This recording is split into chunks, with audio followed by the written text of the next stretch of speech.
शिवछत्रपतींचा अवमान करणाऱ्या प्रशांत कोरटकरच्या जामीन अर्जावर आज अंतिम सुनावणी पार पडणार आहे। कोरटकरला जेल की बेल या संदर्भात आज निर्णय होणार आहे।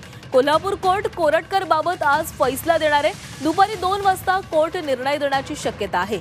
शिवाजी महाराज यांचा अवमान केल्याप्रकरणी कोरटकरवर गुन्हा दाखल आहे। तसंच इतिहास संशोधक इंद्रजित सावंत यांना जीवे मारण्याची धमकी प्रशांत कोरटकरने दिली होती, त्यावर देखील कोल्हापूर कोर्टात सुनावणी झाली असून आज कोर्ट अंतिम निकाल देण्याची शक्यता आहे।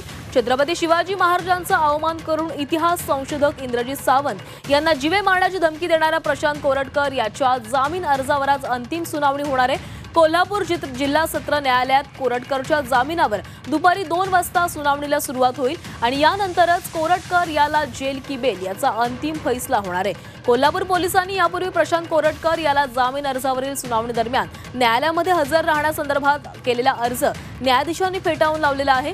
त्यामुळे पोलीस आणि सरकारी वकील यांच्या कार्यपद्धतीवर नाराजी व्यक्त करण्यात आलेली होती। आज कोल्हापूर पोलीस आणि सरकारी वकील न्यायालयात प्रशांत कोरटकर याच्या जामिनाला कोणकोणत्या मुद्द्याचा आधार देऊन विरोध करतात हे पाहणं महत्त्वाचं असणार आहे।